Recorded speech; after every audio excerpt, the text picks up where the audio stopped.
How do you stand out from the startup noise? It's never easy standing out from the noise in a cluttered space, but if you're going to survive as a startup, you have to figure out this formula fast. Otherwise, your business, product, or new technology might never have a chance to catch on with the masses. I experienced this firsthand in October 2018 when I had to market and promote an Off Broadway play I wrote on Elvis Presley. Initially, I was like most producers, confident that my theatrical play and story was compelling. I believed that our story on a music legend would sell itself. Sadly, I was wrong. There are dozens of Broadway and off-Broadway shows in New York. They had bigger marketing budgets, marquee names behind their shows. I really didn't have a chance. However, I did get some media coverage, which gave us a better edge. Our media coverage with the local and national media did help us sell out 4 of our 10 shows, but still, it was nerve-wracking the other 6 nights as I closely monitored ticket sales. I took something away from that you can apply in your business. I quickly realized from my play to stand out from the bigger budgeted shows, we had to create more noise. We had to get louder in a different way. Along the way, I learned 3 tactics that helped my play stand out in a crowded space. On the surface, these tactics might sound like they're limited to theater, but they're not. If you look deeper, you will see how these can generate buzz in any industry. All right, number 1, for your startup, play out of tune. It's hard to distinguish any one instrument from an orchestra unless someone is playing out of tune. When that happens, suddenly the musician stands out. If you execute this right chord structure or melody, your ear will be drawn to that instrument. This is what I'd like to call an unconventional campaign. That's when you play a different tune than everyone is expecting. Of course, it's risky. If it's not executed correctly, then you risk, basically playing out of tune and everyone looking at you wrong. However, if you play it right, you will get some attention and stand out from the other noise. Let me give you an example. The coronavirus. Right now, every brand is playing it safe, and for good reason. You don't want to joke about a serious situation that affects people around the world. However, during the pandemic, Heineken came out with a great digital campaign that reminded us what we already know.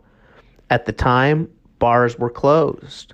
The campaign had no story. It only had musical tunes reminding us how much we miss that beer in a pub. The critical CMO might have pointed out, hey, this doesn't put our brand in the center of the story. But that's actually what made it so great. Heineken played out of tune. And for those who watched the ad, they realized, hey, this is kind of interesting. All right, another way to stand out in the startup noise, speak up when you have something important to say. No one likes the person who speaks over others, and like the previous tactic, this strategy can be dangerous if it's not refined. But think back to news talk radio. Who were the DJs that stood out to you? More than likely, they were personalities who spoke louder than others. Howard Stern, Shock Jock stands out, Sean Hannity. They made a name because they weren't afraid to make friends and enemies. There was a certain segment of the population that gravitated to this style, and that's what made them great. From my perspective, this approach works best with cable news and talk radio, where producers are looking for a loud, unique voice. Also, consumers following this type of content will be ready and open. Of course, if the PR campaign is targeted to them. I'm not saying as an entrepreneur you should simply speak up for the sake of shock value. Instead, I'm suggesting when you have something valuable to say, speak up.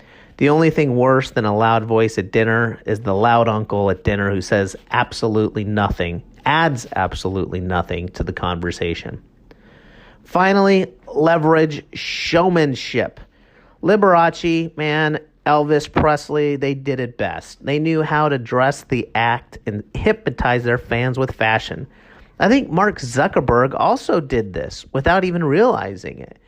You know, when he first came on the scene, he wore a sweatshirt. It was a part of his showmanship. Other young coders at the time, thinking back, they also wanted to emulate him. He almost created this casual fashion that still exists today. In the case with my Off Broadway play, our showmanship didn't involve costumes. We didn't have a budget for that. We couldn't compete with Disney and, their over-expensive budgets of, all those costumes, and you get it. Instead, our showmanship was our cast. We cast Latino and African Americans and members from the LGBTQ community, people who brought an interesting part to our story.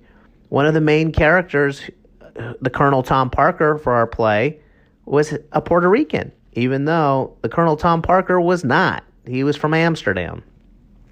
If you're struggling to stand out from the startup noise, maybe you need to close the left side of your brain and open the right side. One more tip that applies to all industries. You can't have art without commerce, but you can have commerce without art. Remember that. You can't have art without commerce, but you can have commerce without art. The personal existence of business relies heavily on the emotional connection we make with the brand. If your brand is not integrating art into the business strategy, you might be missing a human component that grows your brand and brings in more customers. And if you're not standing out with new customers, you might as well just be another violinist in the crowded orchestra.